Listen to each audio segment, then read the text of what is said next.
Keita. Hola, hola, hola. Jean-Paul de Maison.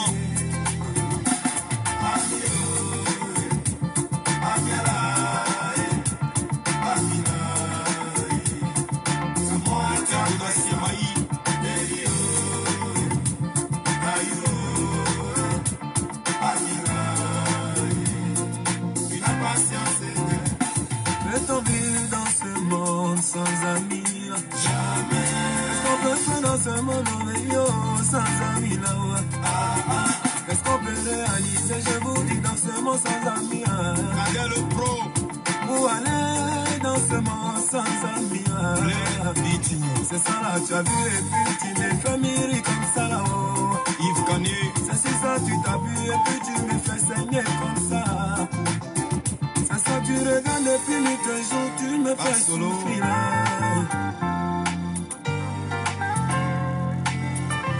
Asco de Monaco.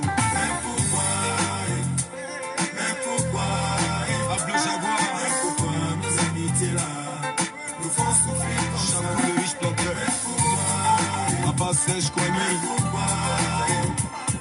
pourquoi nos amitiés là nous font souffrir comme ça?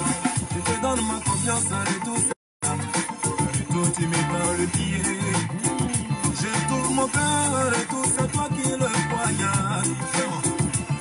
Les secrets de demain matin là, chez le voisin. Qu'est-ce qu'il est pas mon là?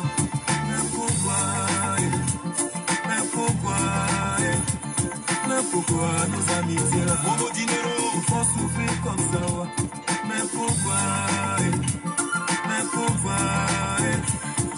pourquoi nos amitiés là nous font souffrir comme ça? C'était pour moi le frère, c'est ma mère qui me donnait. C'était pour moi le cadeau que papa n'a pu me donner. Ma vie sans toi est une décence, la richesse sans bonheur. Yo yo, d'amour, à tout, dans la Antonio Damaki.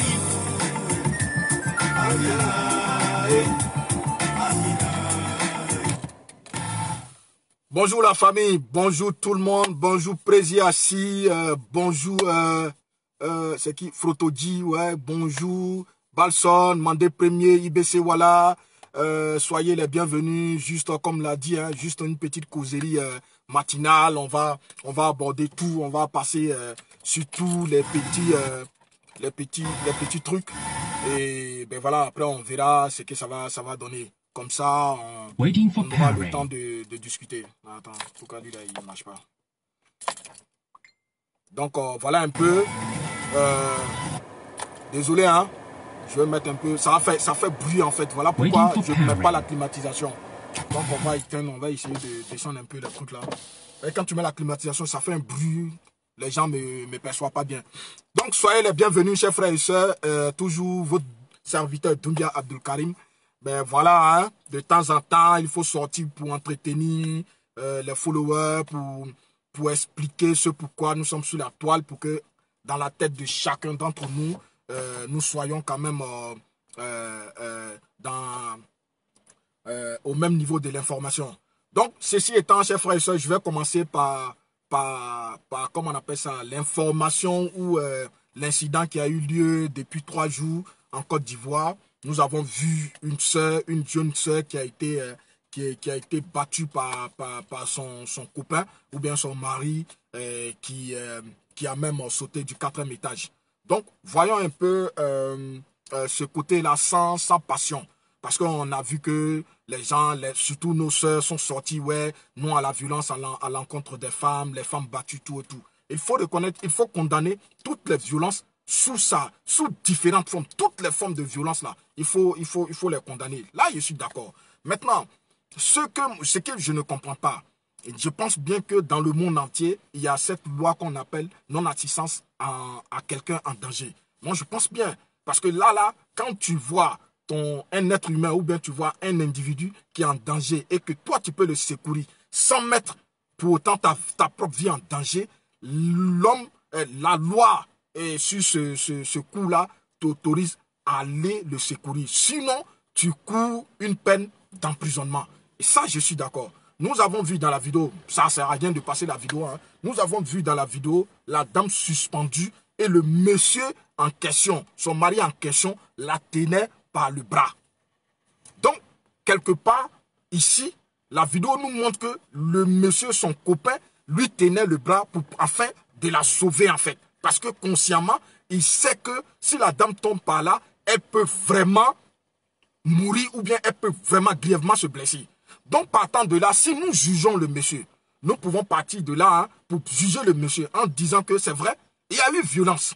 Mais dans cette violence-là, nous pouvons la mettre au compte de l'amour. Nous pouvons la mettre au compte de l'amour. Il y a des personnes, ça dit que, qui sont des personnes violentes en fonction de leur degré d'amour pour quelqu'un. Ça, je suis d'accord. Dans l'amour, hein, il faut qu'on se dise la vérité. Même, voilà.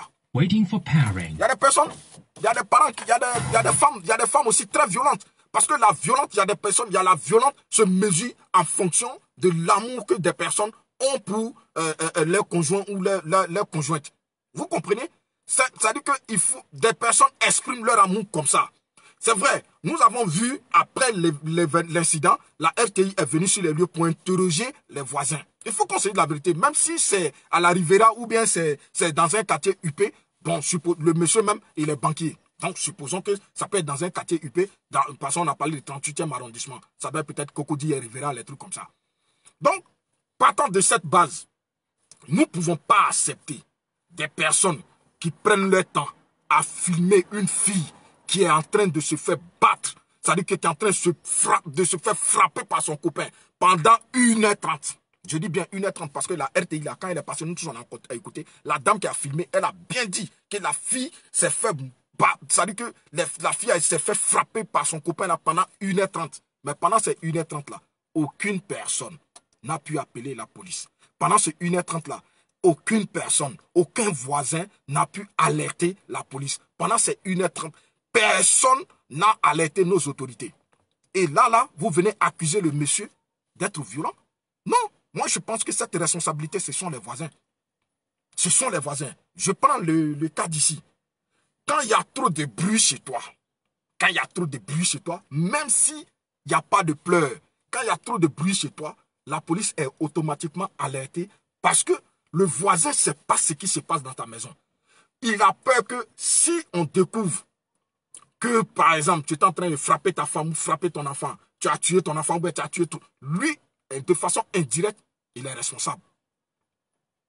Donc, pour répondre à respecter ce qu'on appelle l'assistance à une personne en danger, automatiquement, ton voisin ne cherche pas à comprendre ce qui se passe dans ta maison, il appelle la police.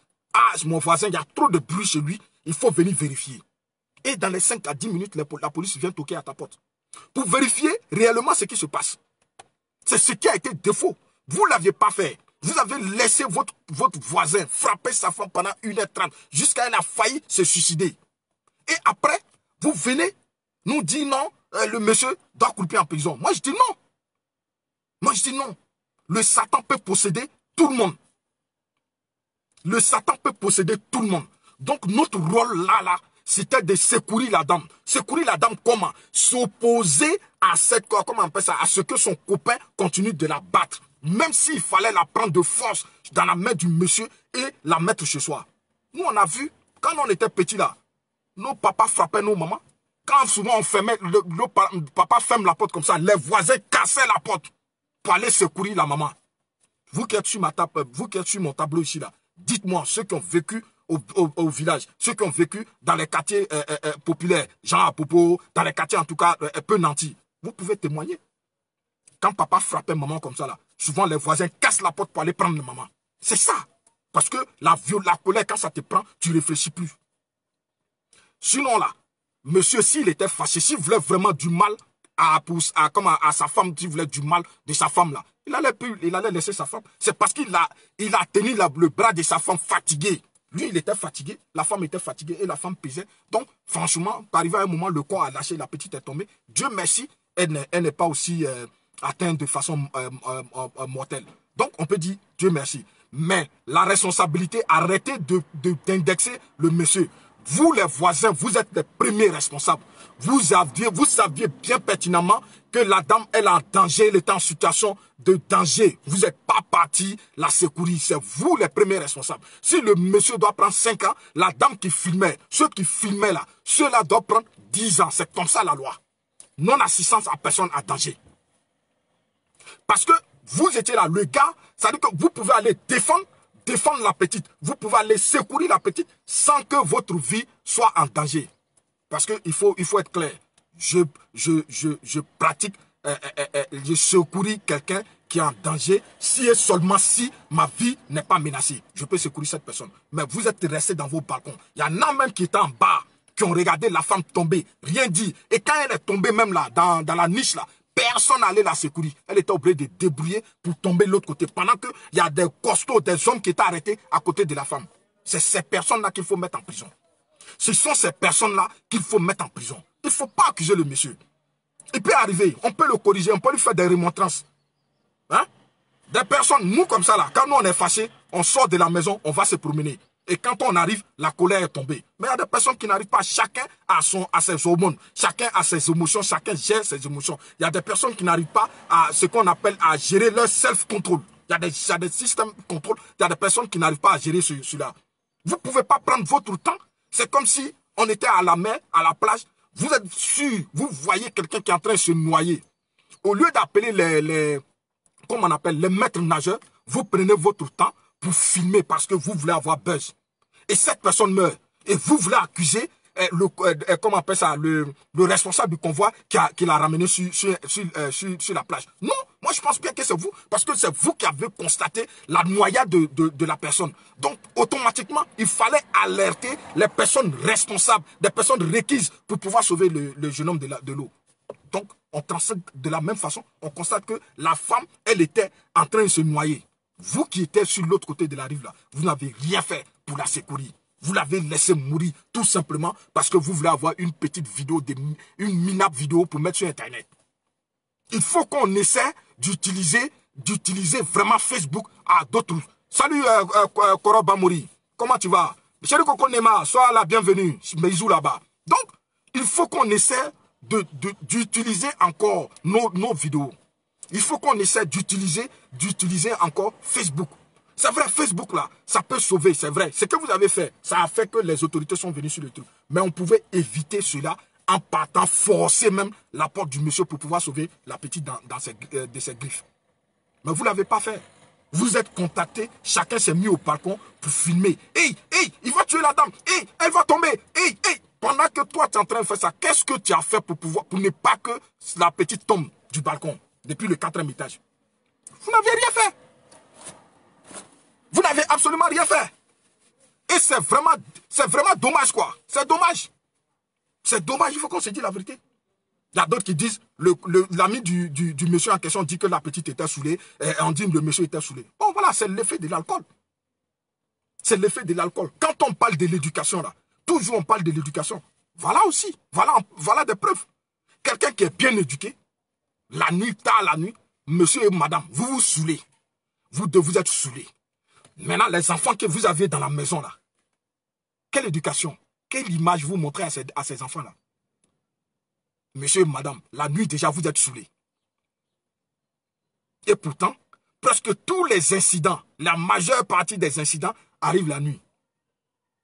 Des crises que l'on pique là, 90%, c'est la nuit qu'on pique. Mais vous deux, vous êtes saoulés. Qui peut sauver qui? Ça aussi, c'est l'éducation. Quand on dit qu'aujourd'hui, l'Ivoirien a besoin d'éducation, vous pensez que c'est faux.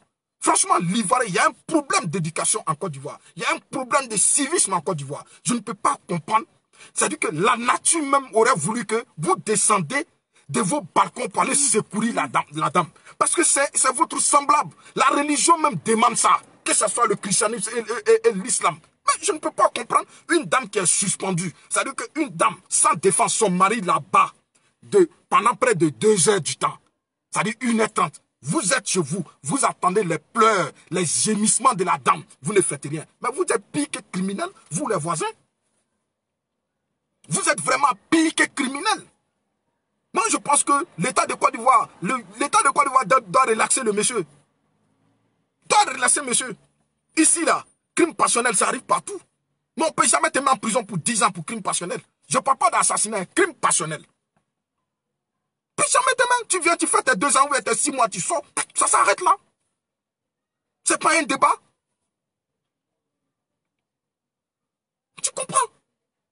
Franchement, vous utilisez mal l'Internet. Vous utilisez très mal votre téléphone. Et puis en plus, c'est une dame, une maman qui filmait cela. Toi-même là, nos mamans, avant, enfant même qui a volé au marché, quand on le frappe comme ça là, la dame même qui a été victime, même elle demande pardon à l'assistance. Non, ne le frappez pas parce qu'elle sent elle sent la douleur de trucs. C'est ce qu'on frappe, la douleur que l'enfant reçoit là, elle le sent dans son cœur parce qu'elle l'a mis une fois au monde. Toi, tu es assis dans ton balcon. Tu as la fille de quelqu'un qui peut être ta fille. T'en es en train de frapper pendant 1h30. Et tu as le courage de venir d'ici la RTI, c'est depuis 1h30. Et quand la fille a fui pour la première fois, avant qu'elle ne tombe du balcon, elle est sortie, elle est venue se cacher. Mais ma maman, les voisins, vous pouvez quand même lui donner assistance chez vous. Vous pouvez prendre la fille là pour la mettre chez vous en ce moment. Et là où on est là, elle n'allait pas risquer sa vie en sautant du balcon. Tu pouvais dire, bon, ok, comme c'est chaud, les tensions sont montées là, moi je vais garder la petite chez moi cette nuit-là. Monsieur, allez-y chez vous, demain matin, on va en parler. La nuit peut être conseil. Cette histoire-là allait s'arrêter là. Mais vous contemplez que d'assister à la scène. Vous avez que regardé à la scène. Mais ça ne m'étonne pas. Puisque on a vu ici pendant la crise post-électorale, des Ivoiriens qui brûlaient d'autres Ivoiriens, sous prétexte qu'ils ne sont pas bons Ivoiriens, pendant que d'autres les assistaient. Donc, ce n'est pas frapper quelqu'un là qui va vous bousculer, qui va vous toucher dans le cœur. si pendant la crise post-électorale, vous avez assisté des personnes qui se disaient plus Ivoiriens que d'autres et qui prenaient ces derniers-là pour les brûler, pour les tuer, les calciner, et vous êtes arrêtés pour regarder. Ce n'est pas ça là qui va nous étonner. Donc l'État de Côte d'Ivoire a beaucoup à faire. L'Ivoirien a beaucoup à faire. Il faut réellement rééduquer l'Ivoirien. Parce qu'à cet âge, c'est compliqué. Si une mère regarde à travers son balcon une fille qui peut être sa fille, qui veut se suicider ou bien qui veut tomber du balcon, tout simplement son mari est en train de la frapper, qui ne fait rien, mais je vais dire qu'en Côte d'Ivoire, l'éducation a foutu le camp. Il faut conseiller la vérité. Nos mamans qui sont censées nous éduquer. Le numéro de la police est partout. Hein? L'unité que tu as pris, pour filmer là, tu peux prendre cette unité-là pour appeler la police. Le 38e arrondissement n'est pas loin. Le 38e arrondissement n'est pas loin.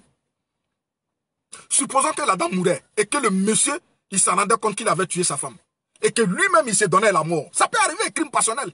Il peut tuer sa femme et puis se donner la mort. Toi qui as filmé là, la maman, vous les voisins, quel serait votre état d'esprit le lendemain? Vous avez tué des personnes de façon indirecte, tout simplement par votre égoïsme. Tout simplement parce que vous êtes mal éduqué. Tout simplement parce que vous avez perdu le sens du civisme. Quant à moi, réellement, il y a eu violence, je suis d'accord. Mais vu le comportement du voisinage, je pense bien qu'on peut relaxer le monsieur. Hein. Oui, on peut relaxer le monsieur. Donc, en gros, il faut que nous nous mettons réellement par éduquer la Côte d'Ivoire, par éduquer nos enfants, par éduquer la population, inculquer le sens du civisme à nos générations futures. Parce que ça là, c'est foutu quoi.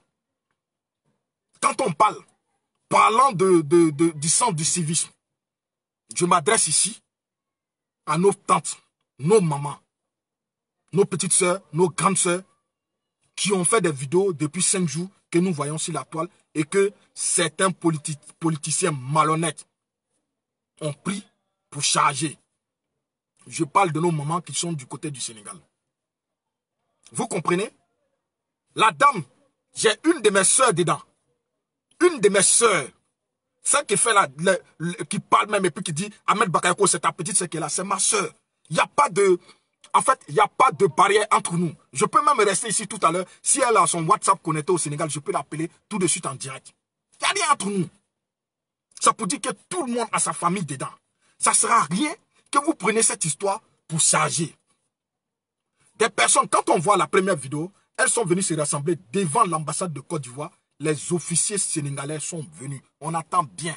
Madame, les regroupements sont interdits au Sénégal jusqu'à nouvel ordre par rapport à Covid-19. Que tu sois sénégalais, que tu ne le sois pas, la loi qui a été votée, le règlement, les mesures qui ont été mises en place, il faut que tu les respectes. Ça, c'est clair. La police dit il n'y a pas de... Le Sénégal a décidé qu'il n'y a pas de regroupement jusqu'à nouvel ordre par rapport à cette histoire de Covid-19.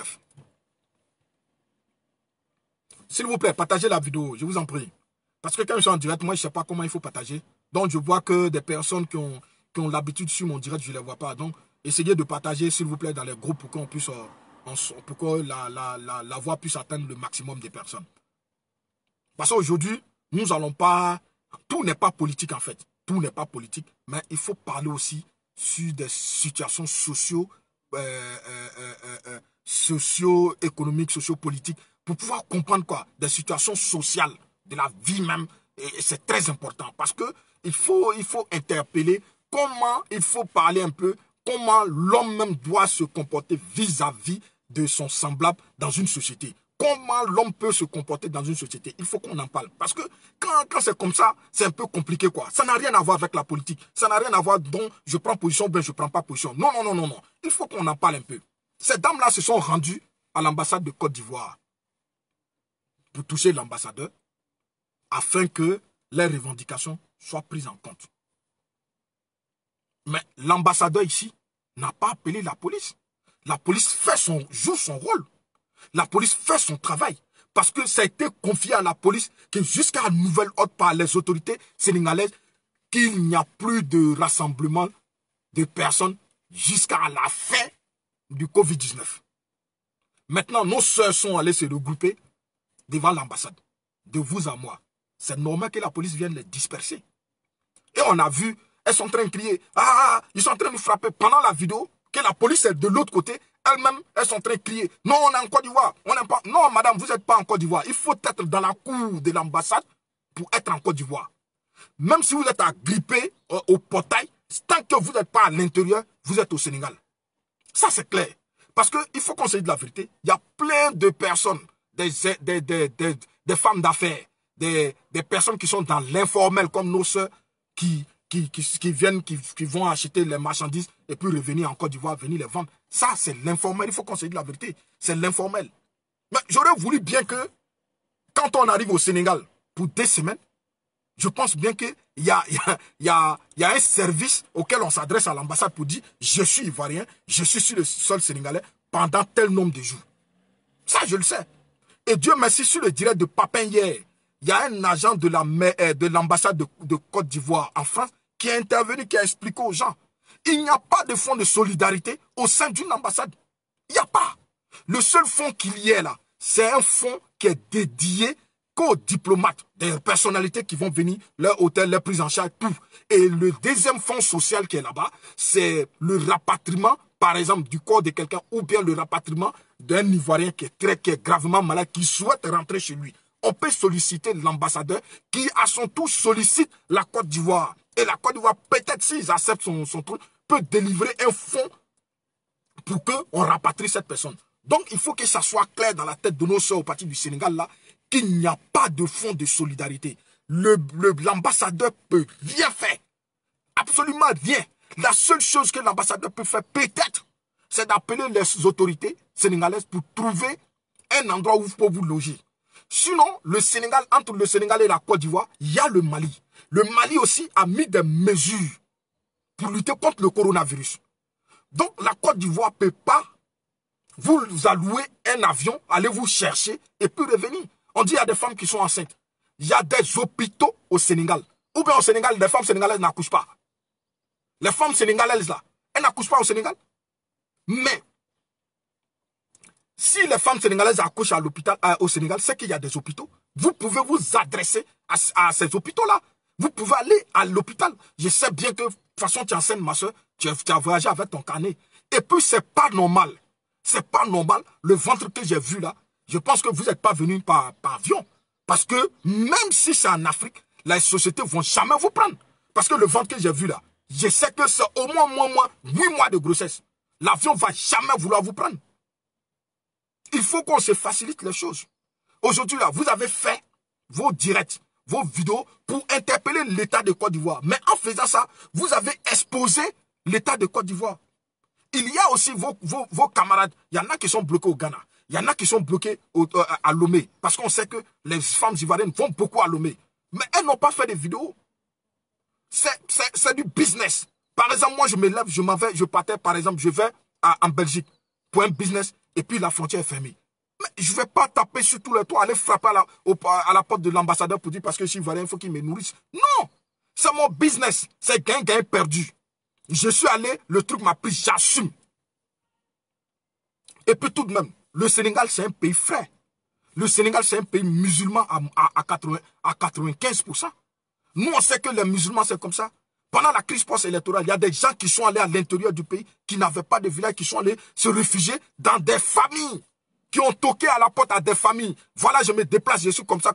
Et puis on leur dit, vous allez me dire ici que peut-être que chacun va se méfier parce que c'est la crise sanitaire, on ne sait pas qui est porté sain. Non, mais avant qu'on ait fait même, avant qu'on ait... Oui, Néma, elles ont été gazées. La police là, le recours de la police là, c'est quoi? Pour disperser un groupe de personnes. C'est toujours lacrymogène. La police ne pourrait pas frapper ces femmes-là. Ça serait mal vu pour la police sénégalaise. Donc, justifier la police, comment on appelle, sénégalaise, c'est normal qu'elle soit gazée. Parce qu'ils ont été d'abord sommés de quitter les lieux.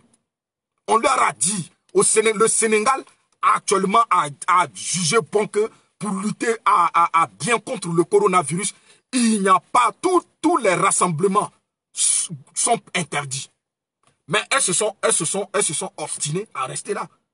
Maintenant là, quand c'est comme ça, on applique, on déclenche, comme on appelle ça, la procédure à suivre. Donc, forcément, il faut lancer la lacrymogène pour pouvoir les disperser. Et ça, c'est partout. On voit ça partout. Non, des femmes enceintes, combien de femmes enceintes? J'en ai vu qu'une femme enceinte. Quand on dit des femmes enceintes, leur grossesse est gâtée, tout ça là, ça veut dire que c'est des débuts de grossesse. Moi, ce que j'ai vu physiquement, j'ai vu qu'une seule femme enceinte, on a dit qu'elle veut accoucher. Mais qu'elle veut accoucher là, il faut qu'on la mène à l'hôpital. Il faut qu'on se dise la vérité. On se plaignait ici que l'État de Côte d'Ivoire n'a pas fermé toutes ses frontières. Voilà pourquoi Alassane n'a pas fermé ses frontières. On a exposé les Ivoiriens. Les politiciens l'ont pris pour mettre ça sur les têtes. Que l'État de Côte d'Ivoire n'arrive pas à bien gérer cette crise sanitaire. Voilà pourquoi nous sommes malades. L'État, dans sa bienveillance, 8 jours, je dirais une semaine avant la fermeture de ses frontières, a bien fait un communiqué pour dire, tel dimanche, à partir de minuit, les frontières maritimes, terrestres, aériennes seront fermées. Une semaine à l'avance. C'est pour permettre à tous ceux qui sont hors la Côte d'Ivoire, tous ceux qui désirent rentrer en Côte d'Ivoire, chez eux, de rentrer, d'y rentrer et d'être à l'abri. Parce que quand ça va fermer là, on n'ouvrira à personne. Donc voilà, quelque part on me dira que ces femmes-là n'ont pas été à l'école. Mais on a nos parents qui sont en Côte d'Ivoire, qui pouvaient les appeler, dépêchez-vous, hein, à partir de telle date, le dimanche à partir de minuit, les frontières seront fermées. Vous comprenez? Et je ne pense pas que ces femmes-là étaient au Sénégal avant que l'État donne l'ultimatum, la date de la fermeture de tous ces, comment on appelle ça, toutes ces femmes au Sénégal. Je pense bien que nous sommes connaissons. À Amnatra, on va aller payer, faire nos courses vite pour le Ramadan, pour la fête de Ramadan. C'est ça. Maintenant que tu es parti faire ton business et que ça a capoté, si c'était bon et que ces femmes-là étaient rentrées en Côte d'Ivoire, qu'il n'y avait pas eu de problème, vous pensez que avec cette crise-là, pendant la veille de Tabaski, Ramadan, les habits, les marchandises qu'elles sont allées prendre, elles allaient venir augmenter ou bien elles vont augmenter le prix sous prétexte qu'il y a crise sanitaire là. Vous pensez que l'État de Côte d'Ivoire allait avoir un pourcentage? Non! C'est parce qu'aujourd'hui c'est gâté que ces femmes-là disent c'est vrai, ce sont nos mamans. Mais elles doivent comprendre. Elles doivent comprendre que ce n'est pas la Côte d'Ivoire. Il y a le Sénégal qui est là. Il y a le Mali qui est là. Même si on a fait un cas pour aller les chercher, si le Sénégal ouvre ses frontières, le Mali est là. Le Mali aussi a ses lois, a ses mesures à lui. Donc, il faut qu'on se dise la vérité. c'est un débat diplomatique qui est engagé. Parce que rien ne peut ouvrir ces frontières-là si ce n'est pas que la diplomatie. Si ce n'est que la diplomatie. Oui, Ibrahim Moussa, Sidibé, comment tu vas? Si ce n'est que la diplomatie. Franchement, j'aimerais interpeller tout le monde ici. Interpeller l'État, interpeller l'ambassadeur, afin de trouver un endroit où nous pouvons caser ces femmes-là. Parce que ce que je sais, dans leurs revendications, aucunement elles n'ont dit qu'elles veulent chercher un endroit pour dormir. Elles veulent rentrer en Côte d'Ivoire. Mais ça, ce n'est pas la solution. On peut demander à l'État de Côte d'Ivoire de trouver des endroits pour vous loger. Et ça, c'est la vérité. Jusqu'à ce que le confinement finisse. Vous avez été bloqué. Vous êtes bloqué. Quand il pleut là, soit tu sors sur la pluie, tu es mouillé, soit tu cherches un abri jusqu'à ce que la pluie cesse et puis tu sors. Si nous supposons que ces mesures, la crise sanitaire, c'est la pluie, vous êtes obligé de vous confiner jusqu'à ce que ça finisse. Malheureusement, on a envie de vous voir en Côte d'Ivoire, mais on a envie de vous voir bien portante. On n'a pas envie de vous voir malade. On n'a pas envie que vous reveniez au pays et que nos soeurs, nos petites soeurs, nos enfants que vous avez laissés, nos grands soeurs, nos beaux que vous avez laissés derrière vous, que vous venez les rendre malades. C'est pas ce que nous on veut. Oui, Ben Abdul Fofana, comment tu vas? Brahms, ça va un peu? Donc, franchement, moi je suis ici à travers mon direct, j'interpelle l'État de Côte d'Ivoire à faire face à ces dames-là. Mais comment? Il faut trouver un endroit pour les loger. Et si vous savez pertinemment que vous allez les envoyer en Côte d'Ivoire, les rapatrier, il n'y a pas de souci. Mais il faut trouver un endroit pour les confiner. Après le temps d'observation, les 14 jours, les 1 semaine, les 2 semaines, si elles peuvent rentrer chez elles, alhamdoulilah, il n'y a pas de souci. Mais je les interpelle ici pour leur dire que ça ne sert à rien de mettre l'État de Côte d'Ivoire en cause ici. C'est-à-dire que leur responsabilité, c'est à eux qu'elles doivent s'en occuper. C'est-à-dire que ici, les fautifs là, c'est elles-mêmes. Parce qu'elles se sont entêtées pour aller au Sénégal vite fait, comme on le dit, chap, pour aller faire des achats et puis retourner. Et peut-être que dans ce temps, le Sénégal a fermé ses frontières avant la Côte d'Ivoire. Il y a tout ça là qui rentre en ligne de compte. Le Sénégal peut-être a fermé ses frontières avant la Côte d'Ivoire. Donc elle ne peut pas sortir. Maintenant, si diplomatiquement ou bien bon, par mesure, on peut les autoriser à rentrer chez soi. Donc moi je suis d'accord. Mais l'État doit mettre des mesures pour les accueillir des semaines, à les observer, le temps de voir si elles développent la maladie ou pas. Parce qu'il faut reconnaître, cette histoire de coronavirus, c'est inquiétant. Puisque actuellement, la Côte d'Ivoire, peut-être, je sais qu'aujourd'hui, la Côte d'Ivoire, peut-être, on a 900 cas de malades. Donc, c'est un peu élevé. Donc, la faute est à vous-même, nos mamans. La faute est à vous-même. Et dans vos vidéos, vous avez dit, vos maris ne travaillent pas. Ça, c'est la phrase de toutes les femmes Djoula maintenant. Arrêtez de nous vendre un peu. Arrêtez de vendre les hommes Djoula. Arrêtez un peu. 1, 2, 3, nous on va sur boulevard Nangui à Growa parce que nos maris ne travaillent pas. Non, on va ici parce que notre mari ne travaille pas. Non, on est venu, comment on appelle ça, au Sénégal, forcé pour retourner parce que nos maris ne travaillent pas. Hey, arrêtez de nous vendre comme ça. Arrêtez de nous vendre. On peut dire à vos maris d'aller travailler. Pourquoi ils ne veulent pas travailler? Qui a dit à vos maris de ne pas travailler? En vous arrangeant, en vous donnant bonne image devant les gens, vous êtes en train de nous vendre, nous, vos maris là. Et pourtant, en Côte d'Ivoire, tout le monde sait que le Djoula là, c'est un vrai grouilleur. Le Djoula, c'est un vrai combattant. Le Djoula, c'est un vrai homme sur terrain. Mais vous ne pouvez pas venir à tout moment. Kanamoro, Djanzi Waratibé, Ankiete Barala. Mais il faut que ça s'arrête un peu. Changez un peu votre disque. Changez un peu votre disque. Moi, je connais ma famille.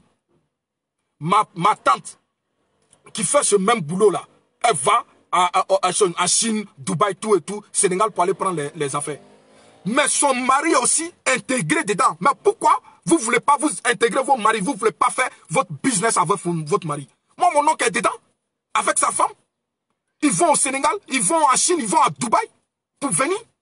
Ils ont commencé avec un petit coin, ils ont des grands magasins aujourd'hui. Pourquoi vous ne voulez pas intégrer vos maris dans votre histoire de commerce là? Si vous savez pertinemment que vos maris ne travaillent pas, il faut tendre la main à vos maris. Commerce là, est-ce qu'il y a un diplôme pour l'avoir? Ce que vous avez fait là, l'informel, ça, il n'y a pas de diplôme. Si vous voulez partir au Sénégal, vous voulez partir dans les affaires des achats, mais payez le transport de vos maris, qu'ils vous accompagnent, et en fonction de là, 2 fois, 3 fois, vous allez voir que vos maris vont s'adapter. Et parfois, par exemple, toi qui es enceinte, si ton mari était, tu l'avais initié, peut-être que toi, tu serais à la maison, c'est ton mari qui serait au Sénégal aujourd'hui. Mais vous ne faites pas ça. Vous ne faites pas ça. Votre argent, c'est caca de chat. Mari dont vous dites que non, il ne travaille pas là même là. Pour avoir 500 francs même là, peut-être qu'il a oublié de faire bang avec vous. On se connaît, femme du là. On connaît votre histoire d'argent, comment ça y est. Hein? Moi, mon vieux père, il a mis sa femme dedans. Et lui-même, il est dedans. Ils ont commencé par Lomé, Ghana. Aujourd'hui, ils sont en Chine, Dubaï, tout et tout. Avec coronavirus, quand ils sont arrivés en Côte d'Ivoire, il était au Sénégal. Lui, il a anticipé. Quand il a vu que la Chine était fermée, il est parti au Sénégal, il a fait ses achats tranquille. Il est rentré au pays. On s'est même vu. Donc ces bagages vont arriver après. Ou bien ces bagages même sont déjà arrivés. Mais quand on fait le commerce, quand on fait business, il faut être prévoyant. Il faut être prévoyant.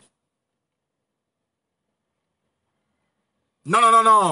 Non, en fait, oui. Ça, même toi-même, tu ne peux pas maîtriser la réalité de chacun. Ce que j'ai dit, c'est tout à fait normal. Par exemple, toi, moi, je suis ton homme. Toi, tu es commerçante. Tu sais bien que moi, je ne travaille pas. Et je fais tout, je ne travaille pas. Qu'est-ce qui t'empêche de me montrer les circuits pour qu'on puisse exercer le commerce ensemble? C'est de ça que moi, je parle. Je ne parle pas de la réalité de chacun. C'est de ça que moi, je parle. Ces femmes-là, on le sait bien, à 80%, elles n'ont pas été à l'école, comme on le sait. Même si monsieur n'a pas été à l'école, on peut prendre ces messieurs-là pour les introduire dedans. Vous dites à tout moment, vos maris ne vendent pas.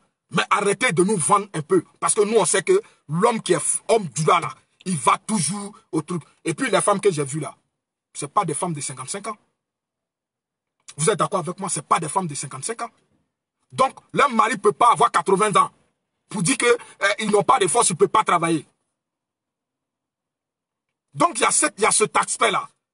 Il faut que nos mamans arrêtent un peu de nous exposer. Arrêtent un peu d'exposer leur mari. Pour dire que ça dit que quand faisant ça, vous montrez que vos maris ne sont pas des modèles. Nos maris ne travaillent pas. Nos maris ne travaillent pas. C'est nous, on se débrouille. Oui, on le sait. Mais en vous débrouillant là, apprenez à vos maris aussi de se débrouiller. C'est ça qui est la vérité.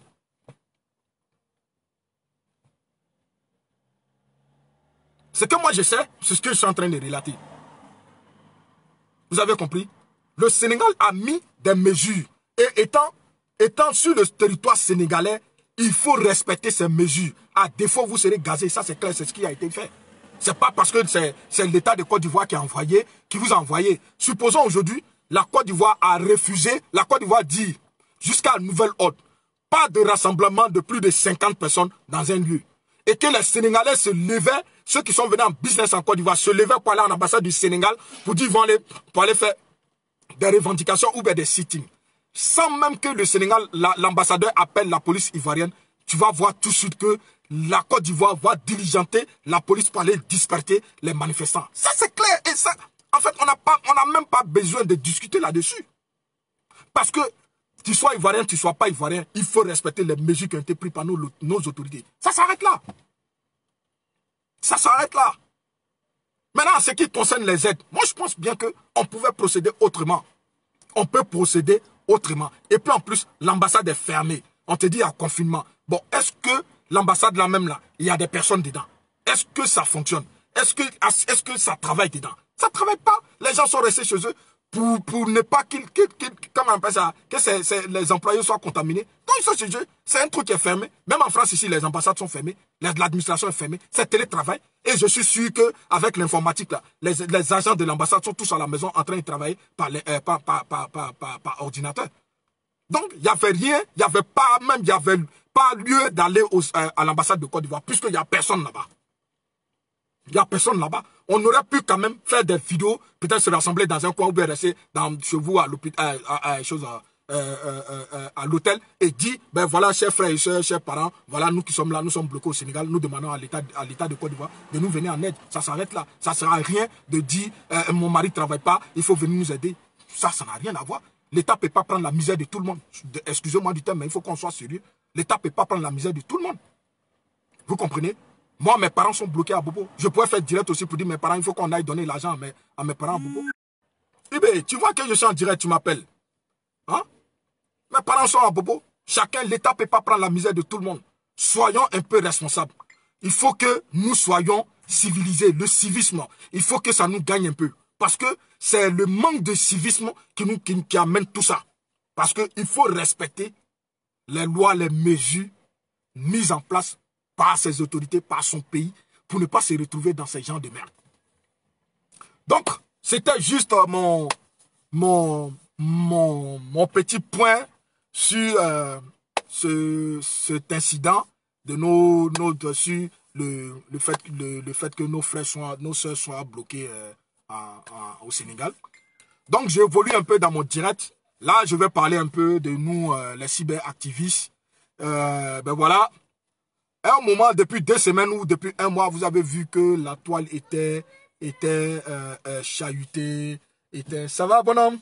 La toile était vraiment chaud. Ça bouillonnait et chacun était dans son coin. Ça se chicotait en direct, tout et tout. Mais Dieu merci, tout est rentré en ordre depuis 3 jours. Vous avez constaté que Éclaireur même a fait un direct vite fait pour dire que tout est rentré, pour annoncer son retour dans la Dream Team. Et le frère Dosso bientôt fera aussi, je ne sais pas s'il a fait sa vidéo. Donc voilà un peu, on dit la langue et les dents sont dans la même cavité. Et parfois, ça arrive que ces deux-là se mâchent dessus. Donc ça ne l'empêche pas que leur vie commune en fait. C'est comme nos mamans, quand ils sont dans la cuisine, le couteau, leur propre couteau les blesse. Mais ça prouve pas, ça n'empêche pas nos mamans de prendre ce même couteau-là, le laver et l'utiliser prochainement. Donc, j'ai dit bravo à tout le monde. Et on a vu que les sans-arguments, les vociférants, comme on le dit, les soroïstes sont pris pour charger. Ouais, voilà, il y a la guerre, tout et tout. Ce que vous avez oublié, les soroïstes, nous sommes en avril. Tout peut arriver en avril. Tout peut arriver en avril. En poisson d'avril, tout et tout. En tout cas, tout peut arriver en avril. Même si d'autres vont dire, non, c'est pas poisson d'avril, mais c'est qu'elle suit, tout peut quand même arriver en avril. Mais je vous rassure aujourd'hui que tous les cyberactivistes RHDP parlent d'une même voix. Tous les cyberactivistes aujourd'hui reconnaissent une seule personne, un seul responsable, qui est Charlotte Coin. Et c'est ça notre combat. C'est ça notre combat. Charlotte Coin est la coordinatrice RHDP, secteur cyberactiviste. C'était le problème.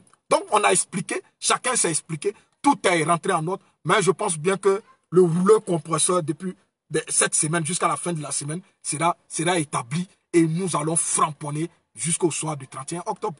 Pas question de décaler les élections. Non, ces élections, on ne va pas les décaler parce qu'il y a trop de bouche. On va aller sur le tatami, on va se boxer et le gagnant va prendre le trophée. Point barre. Et nous, on sait que les armes que nous avons, nous, on sait que les preuves que nous avons faites pendant les 8 ans là, nous, on sait que l'équipe que nous, on a, il n'y a pas aucun, comme on le dit en Côte d'Ivoire.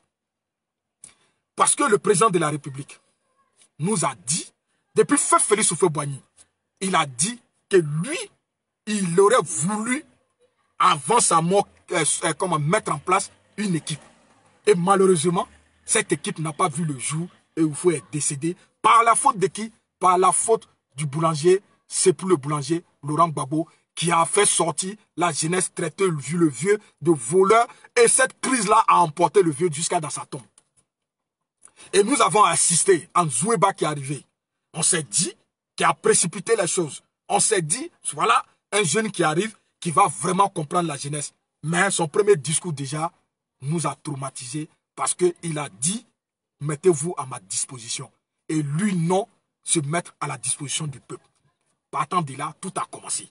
On a vu déjà le problème des Djoula, la stigmatisation des Djoula. Et on est rentré dans les 12 travaux du grand travaux de l'éléphant d'Afrique. Rien du tout, ça n'a donné. On est rentré dans comment on appelle ça, qui est eux, dans le fait de... après, quand on a vu que les grands travaux n'ont rien donné, on est rentré automatiquement dans... comment on appelle ça? Dans l'ivoirité. L'ivoirité qui avait déjà été même lancée par Félix Houphouët-Boigny. Bon, les plus jeunes, peut-être que vous n'allez pas comprendre, qui était déjà lancé par Félix Houphouët-Boigny, qui était quoi? L'Ivoirien devait consommer l'Ivoirien. Et c'est ça, le vrai panafricain. L'Ivoirien devait consommer l'Ivoirien.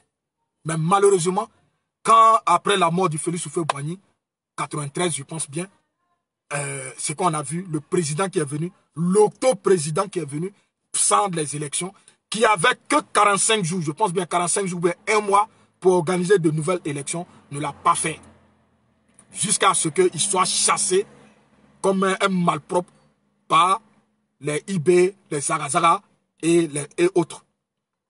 Donc l'ivoirité, Nsoueba est venu prendre l'ivoirité et il l'a utilisé autrement, en indexant une partie de la Côte d'Ivoire. Et là, nous sommes rentrés, salut Ali Baïkoro, nous sommes rentrés dans la phase de la politique et la Côte d'Ivoire a été décimée. Chacun, voilà que les Djoula, il faut qu'on se dise la vérité, les nordistes, nos cadres qui étaient au PDCI ont commencé à se retirer. Et il y a eu en ce temps un grand meeting à Odiné. Un grand meeting à Odiné, si vous vous rappelez. Et les cadres, à partir d'Odiné, ont expliqué la nouvelle vision du PDCI. D'où le retrait de ces cadres-là. Et là, on a vu la naissance du RDR par le professeur Djeni Kobena. Et après la mort de Djeni Kobena, d'où vient le mentor, le chef des chefs, le roi des rois, le shérif des shérifs, celui qu'on appelle le docteur Alassane Ouattara, à la tête du RDR. Et après, ça ne s'est pas arrêté là. Après, la pression qui était sur nos cadres, un jour, Bédié, dans sa folie de garder le pouvoir, a mis tous nos dirigeants en prison. Amadou Bon Coulibaly, Ahmed Bakayoko, Henriette Dakri Diabaté, notre maman, Henriette Dakri Diabaté, est allée même en prison à cause de ça. Mais le président de la République, quand il est venu au pouvoir, ou bien quand, dans son combat, dans sa conquête du pouvoir, a tendu la main à son bienfaiteur, pour ne pas dire son ennemi numéro 1, celui qui a créé tous les problèmes, qui est Henri Konan Bédié. Merci Diallo Aïcha. Donc, d'où le président de la République aujourd'hui nous montre que la vengeance là, elle se mange très fort. Tu comprends? Pour tuer ton ennemi, pour effacer ton ennemi, par un moment il faut lui tendre la main. Parce que toi tu connais que celui-là c'est ton ennemi. Donc pour l'approcher, tu vas mettre toutes les mesures de barrière pour ne pas qu'il t'atteigne. C'est ce que le président de la République a fait.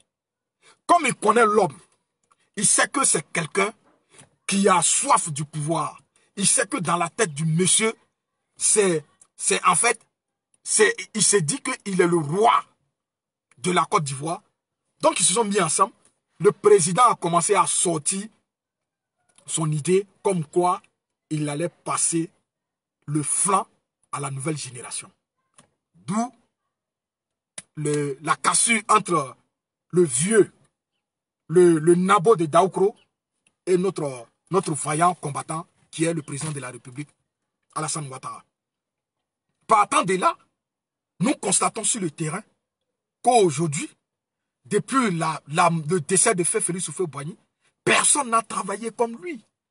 C'est-à-dire que depuis le décès du président de la République, personne n'a posé une pierre.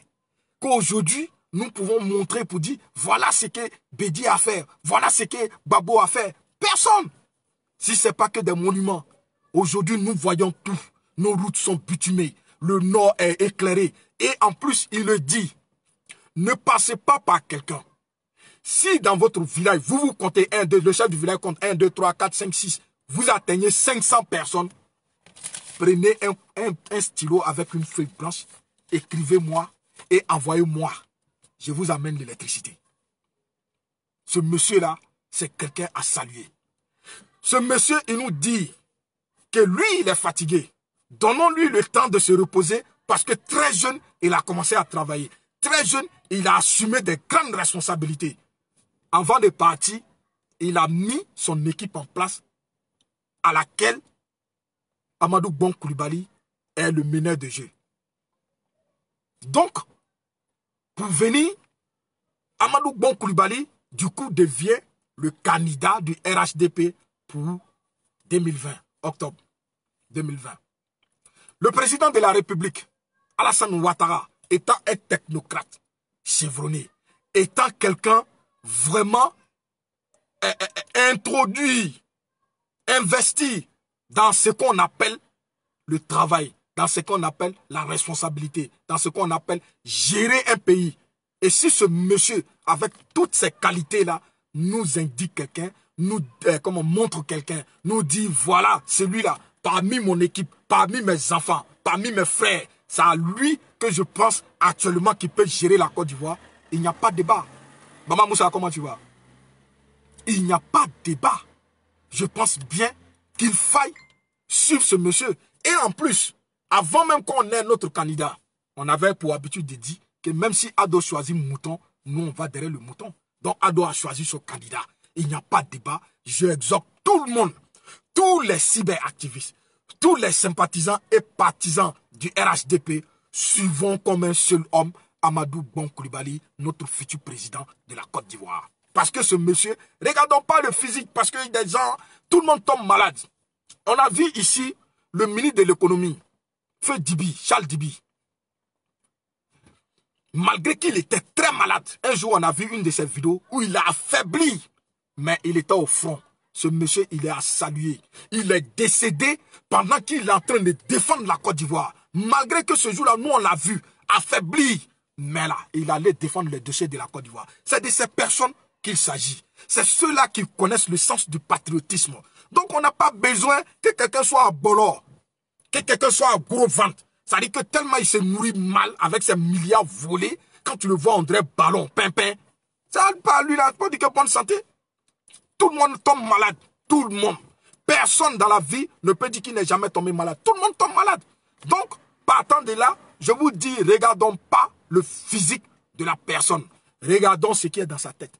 Chacun de nous a une fois dit que même si Alassane mourait là, quand on allait prendre sa cervelle pour venir l'utiliser. Pourquoi? C'est parce qu'on a besoin d'ici. Donc, Amadou Bon Coulibaly, on a besoin de son ici. Tout le reste là, ça nous importe peu. Nous, on a besoin de son ici.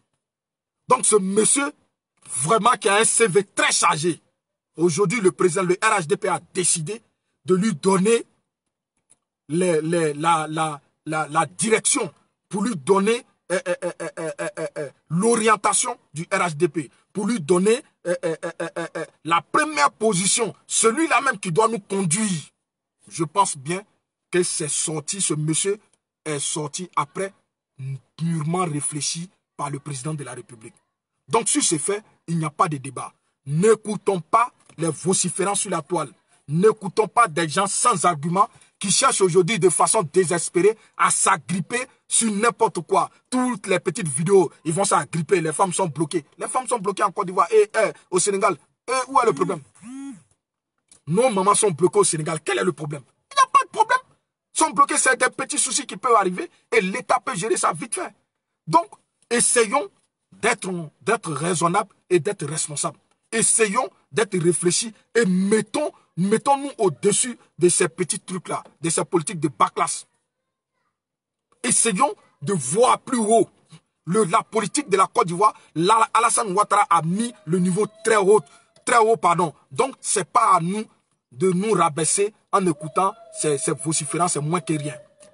Quelqu'un, des personnes qui viennent sur la toile sans argument, qui se mettent à insulter copieusement tout un pays, parce que eux ils sont en opposition, à insulter les dirigeants de tout un pays, le président, sa femme, sa maman, tout le monde, ainsi de suite. Parce que, tout simplement, ces personnes sont à court d'arguments.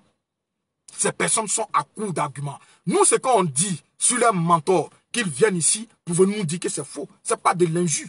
Soro Guillaume là, on dit ce qu'il est. On dit qu'il a fait coup d'État. On dit qu'il a été impliqué dans le coup d'État manqué du Burkina. C'est ce qu'il lui-même a dit. Soro Guillaume, quand il partait de l'Assemblée nationale, il a dit qu'il a démissionné. C'est ce que nous on a compris. Et quand il est arrivé, une semaine après, il a dit dans sa maison, pendant qu'il recevait les gens, il allait au nord, il dit, le nord met ses enfants en prison, Alassane Ouattara l'a chassé de là. Bon, voilà, cette personne d'intégrité élevée, nous cessons à le démasquer et nous vous mettons devant les faits de Soro Guillaume. Et parce que nous sommes en politique, c'est normal. Vous dites qu'il était avec nous, il n'avait pas de défauts. Mais la politique, c'est comme ça. La politique, c'est comme ça. Maintenant, là, qu'il est parti là, on met tout son cul dehors, on le plonge au maxi pour ne pas qu'il soit quelqu'un. Comme le grand frère l'a dit hier, on a vu le cas des Fillon en France ici. Ils l'ont piégé, puis ils l'ont cassé. Pendant qu'ils sont dans le même groupe. Et qu'on pouvait dire, laissons Fillon, il va aller d'abord, il va prendre l'Élysée. Et après, on va faire nos palais intestins. Ils n'ont pas accepté. Ils ont cassé Fillon jusqu'à Petit Macron et quitté derrière là-bas pour venir prendre la présidence de France. Macron a pris la France et il est devenu président de la France tout simplement parce que Fillon et Sarkozy ne s'attendaient pas. C'est tout. Donc, chers frères et sœurs, soyons grands. Nous, on dit, vous voulez que nous, on suit votre mentor, Soro Guillaume. Dites-nous pourquoi. C'est ça la question. Dites-nous pourquoi. Soro Guillaume veut devenir candidat de la Côte, il veut devenir président de la Côte d'Ivoire. Qu'est-ce qu'il propose aux Ivoiriens? C'est de ça qu'il s'agit. Il ne s'agit pas, non, tel sort avec tel c'est comme ça, la femme de l'autre c'est une pute, pardon, machin. Non! Là n'est pas le problème. Là n'est pas le problème. Ma vie privée, c'est ma vie privée. Mais ce qu'on cherche ici, c'est un combat de leadership. C'est un combat de positionnement. Chacun doit positionner son leader. C'est de ça qu'il s'agit. Donc, on vous pose la question. Soro Guillaume, dans l'audio entre lui et puis Bassolé, Djibril Bassolé ou quoi, il a-t-il dit ou pas que c'est lui qui a tué Tagro et puis Ibé? C'est ça! C'est de ça que vous voulez qu'on nous réponde. Non, on veut que vous nous répondez. Soro Guillaume, en Espagne, a monté un coup, est venu sur la toile pour mentir, comme quoi Interpol devrait l'arrêter, était venu dans sa chambre pour lui l'arrêter. Lui, Soro Guillaume il n'est pas allé, comment on appelle ça, l'Interpol est venu pour lui l'arrêter et que lui, Soro Guillaume, a refusé de suivre l'Interpol. Et que l'État de Côte d'Ivoire était informé. C'est de ça qu'il s'agit. Mais aujourd'hui, là, où nous en sommes avec cette arrestation, les avocats qui sont venus faire une conférence avec Soro Guillaume, où nous en sommes avec ce dossier, c'est de ça qu'il s'agit. Votre mentor, pour se faire plaire aux gens, pour se jouer les victimes, a fait trop de gaffes, a menti. Donc c'est ce que nous on prend pour vous combattre et combattre Soro Guillaume. Donc, au lieu de venir vous attaquer à nos cadres, au lieu de venir mentir, vociférer, ce sont ces points-là que nous on veut que vous nous éclairez. Aujourd'hui, Soro Guillaume ne parle pas de ça. Pour dire que non, Interpol veut l'arrêter. Soro Guillaume ne parle plus de ça. Hein? C'est ça le problème. Vous comprenez? Est-ce que sur la toile, sur France 24, Soro Guillaume n'a pas reconnu que lui, il était dans le coup d'État et que le président Alassane Ouattara a géré ça de façon diplomatique? C'est ce que nous, on vous appelle venu démentir. Si Soro Guillaume, aujourd'hui, Alassane Ouattara veut arrêter Soro Guillaume, vous pensez que, façon qu'il a réglé de façon diplomatique, que Soro Guillaume est coupable là, il peut lâcher les chiens de Burkina pour attraper Soro Guillaume. Et puis ça ne va pas quelque part. Alassane Ouattara a trop protégé Soro Guillaume. Parce qu'il a failli tuer le vieux. C'est ça que nous appelons. Soro Guillaume, on le met devant ses forfaits. On met l'homme devant lui-même son image. Donc, nous, on n'est pas là pour insulter Soro Guillaume. On le démontre avec la vérité, avec l'homme même, ses défauts. Il n'y a pas de débat. Quand on dit que c'est le truc générationnel, le leader générationnel. Générationnel de qui? Le leader générationnel de qui? Hein? Moi, j'ai mon faux bac qui est couché derrière moi ici, là, depuis 2000 combien là, 2004 ou bien 2000, je ne sais pas 2000 combien là. Soro Guillaume, on a le même niveau. Il allait faire 2 ans à l'université, j'ai fait 1 an à l'université. Il n'a rien gagné, j'ai rien gagné. Donc lui et moi, on a le même niveau. C'est tout. Tellement l'homme, il est sadique. Toi ici, en France, Paris 8, tu n'avais rien. Tu as appelé eBay. eBay t'a dit, bon, ok, je te recontacte. Le gars, il t'a recontacté. Yo, viens, comme je suis en train de gérer un mouvement, il y a trop de journalistes qui me posent question. Et comme moi, je suis homme militaire, je suis sur le terrain, j'ai pas la tête à ça. Viens, tu vas répondre à ces journalistes. Mais ton bienfaiteur, qu'est-ce que tu as fait? Tu l'as exposé à la vindicte populaire jusqu'à tu allais le tuer un jour à Bobo Agnama. Aujourd'hui, nous sommes d'accord que vous avez fait un gros boulot. Mais les gars, ceux qui étaient à Abidjan, de vous à moi, qui a cassé le système sécuritaire de Laurent Gbagbo? C'est les jeunes d'Abobo PK18. Les cargos, ils rentraient, on voyait. Les cargos, ils rentraient, on les massacrait tous. Vous êtes arrivé à Abidjan, toi, Soro Guillaume, qui te vante aujourd'hui d'être le père fondateur de la rébellion. Toi, tu es arrivé à Abidjan, en ce moment, Palabla est fini. Il n'y avait que seulement que des petites poches de résistance. Ils pourront derrière l'eau, Makori quelque part, et puis c'est fini. À Bobo, il n'y avait pas de résistance. Parce que les enfants, IB et ses enfants avaient déjà fait tout le travail. Vous êtes arrivé, paix à son âme, tu étais avec colonel Ishaka, tu l'as mis au port, tu l'as mis, ça veut dire que tu l'as mis derrière l'eau parce que là-bas il y a de l'argent. Vous avez pillé encore le port, tout ce qui est administration de l'autre côté là-bas, vous avez tout volé. On sait, toi tu étais dans un système de jetons, tu es venu endeuiller la Côte d'Ivoire. Et en plus, pendant la guerre, ceux qui ont voyagé, je vous le dis aujourd'hui, ouais, tiens, mon neveu, comment tu vas? Moi je vous dis aujourd'hui, ceux qui ont voyagé pendant la rébellion, on dépensait plus l'argent sur la zone rebelle que sur la zone royaliste. Et personne, je mets quiconque au défi de me remonter ça. Ceux qui étaient au nord, on ne nous a pas laissés. Ceux qui étaient au sud, vous aussi, vous n'avez pas laissé. Parce qu'il arrivait parfois que nous partons dans ces zones-là. On dépensait plus dans ces zones-là que, comme on appelle ça, dans la zone de Babo. Pour montrer combien de fois, toi, Soro Guillaume, tu nous as pressés, tu nous as volés. Et cet argent aujourd'hui, tu viens prendre pour monter des faux coups, pour mentir sur l'état de Côte d'Ivoire. Tu montes des faux coups pour intoxiquer la population. Jusqu'à ce que tu viens faire près de 8 mois en train de préparer un coup, le renversement de l'état de Côte d'Ivoire. Et tu prends jet privé pour aller faire un autre film, tu fuis pour venir. Mais Soro Guillaume, ta vidéo elle est là, ton audio est là, ton audio dans lequel tu nous dis que, comment on appelle ça, là, tu parlais de puissance de feu. Tu disais que, ça dit que tu as annoncé dans l'audio la mort de tout le monde, tous les grands. Ahmed Bakayoko même est le premier. Donc voilà, c'est la seule chose, nous on interpelle les soroïstes qui viennent nous démonter. Et jusqu'à dans son dernier retranchement, on va le babourou, comme on le dit en Côte d'Ivoire. On va le babourou jusqu'à son dernier retranchement. Il faut que Soro Guillaume nous dise tout ça là. Il faut qu'il nous demande tout ce que nous le reprochons. Et puis, il faut qu'il vienne encore nous montrer son programme de société. Et nous, la jeunesse, quelle place nous occupons dans son programme pour que nous puissions le suivre. Parce que nous connaissons déjà le programme de AGC. Nous connaissons déjà notre position dans son programme. Donc, nous attendons Soro Guillaume aujourd'hui pour venir nous étaler son programme afin que nous puissions l'analyser pour voir. Philippe Babo, le chef du village, soyez les bienvenus. Je ne suis pas content parce que depuis près de 1 heure, j'ai fait mon direct, je ne t'ai pas vu. Donc, voilà un peu. Nous, on ne ment pas sur Soro Guillaume. On ne l'insulte pas. On ne dit ce qui est l'homme. Quelqu'un qui a commencé à tuer depuis l'université. Quelqu'un, parce qu'il est premier ministre, est allé prendre un prisonnier en prison pour aller le tuer. Jusqu'à là, on ne sait pas où est son corps. C'est de cette personne-là, vous voulez que nous confions nos destins? C'est de cette personne, vous voulez que nous, la jeunesse aujourd'hui, c'est-à-dire comme on le dit, consciente, nous prenons notre destin pour donner à un moins que rien. Mais venez me donner les trônes de la Côte d'Ivoire. Je vais prendre, comment on appelle ça, mon équipe de cyberactivistes, on va gérer la Côte d'Ivoire.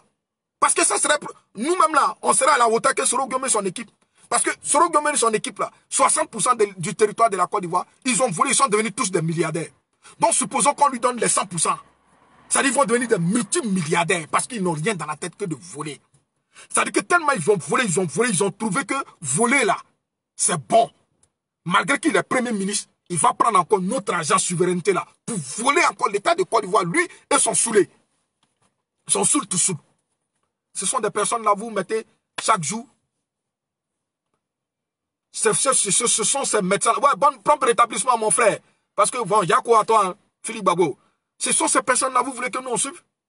Non. Comme on le dit dans nos jargons en Côte d'Ivoire, Fonda Djorima. Soro Guillaume, on peut le laisser pas? On ne peut pas le laisser. Pourquoi vous voulez que nous laissons Soro Guillaume? On ne peut pas le laisser. Soro Guillaume, il faut qu'il vienne nous expliquer pourquoi il voulait faire le coup d'État au Burkina. Soro Guillaume, il faut qu'il vienne nous expliquer pourquoi il voulait tuer Alassane. Il faut que Soro Guillaume nous explique pourquoi il a tué Tagro et il a tué Ibé. Qu'est-ce que les deux là savaient et puis que nous on ne savait pas que lui Soro Guillaume les a ordonné à les tuer. C'est ça. C'est ça qu'il faut qu'on se dise la vérité.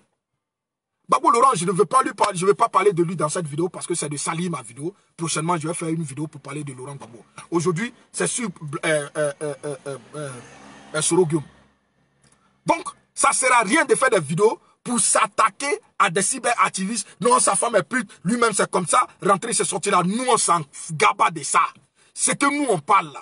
Votre Soro Guillaume, qu'est-ce qu'il a fait pour l'État de Côte d'Ivoire? Qu'est-ce qu'il a fait au Nord? Votre Soro Guillaume, quand il mangeait là, quand il était à l'Assemblée nationale, quelle loi il a voté pour protéger notre population? Les démunis.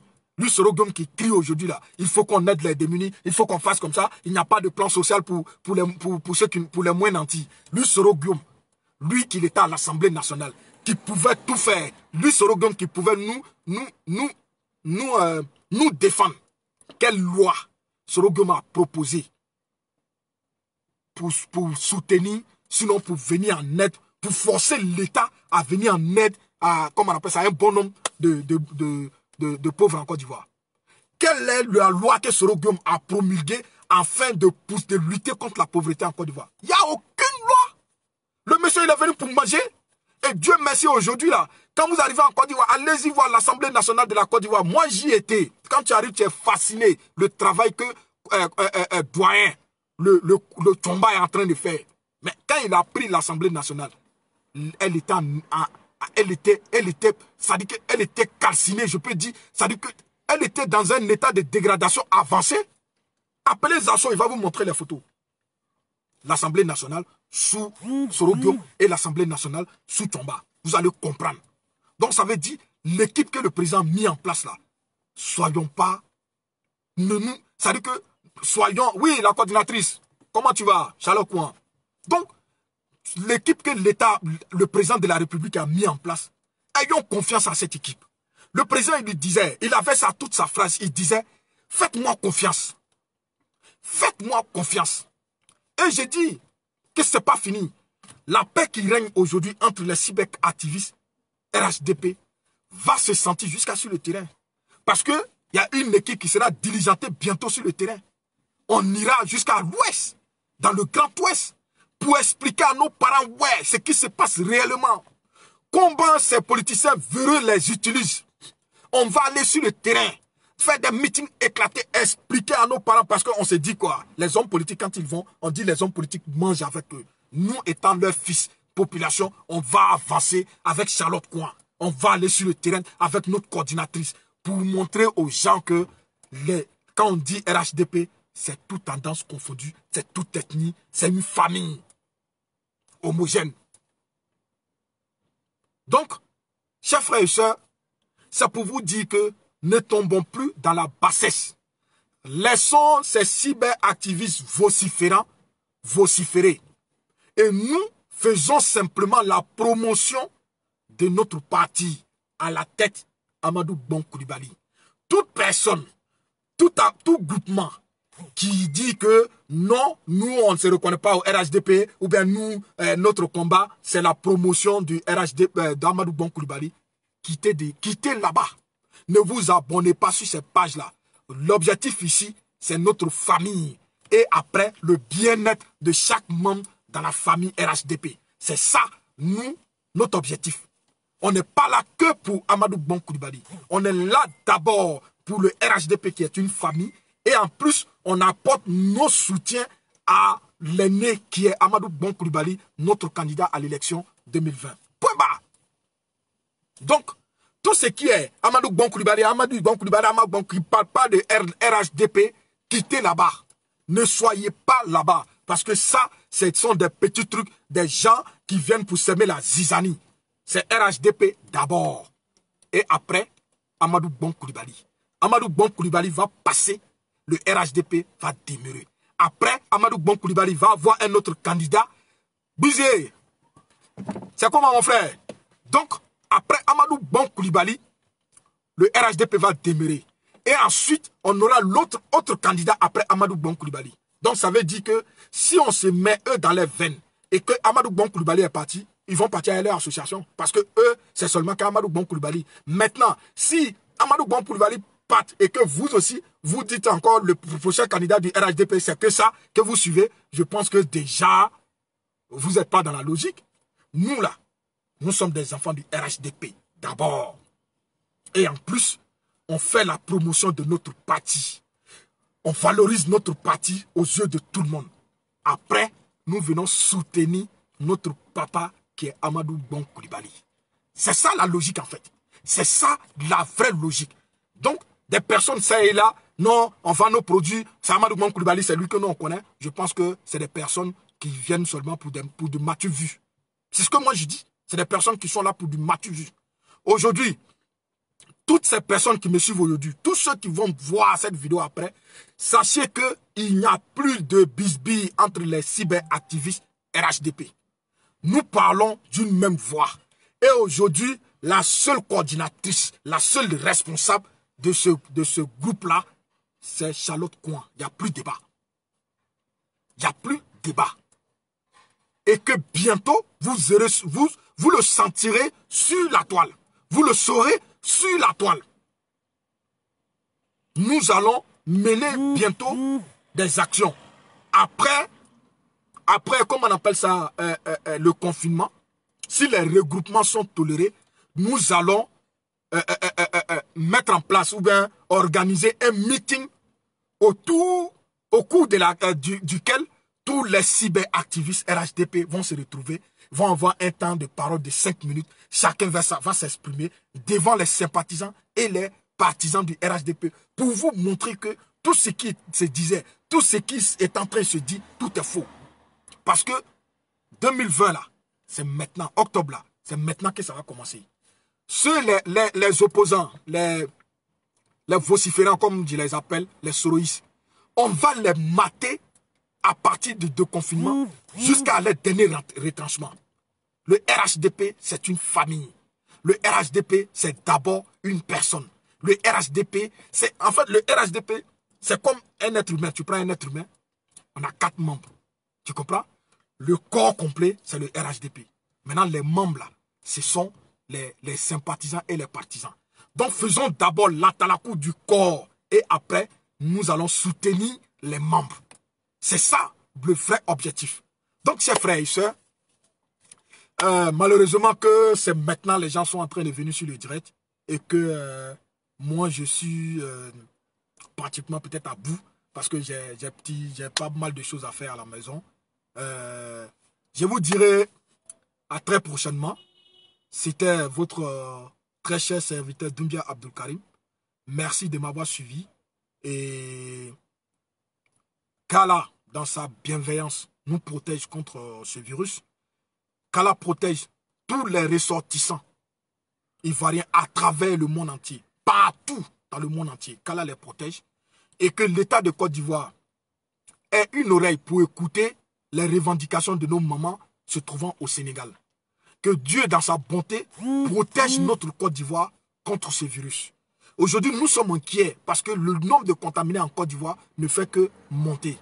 Mais seule la miséricorde de Dieu peut nous sauver. Nous sommes tous là, nous sommes croyants, nous sommes religieux.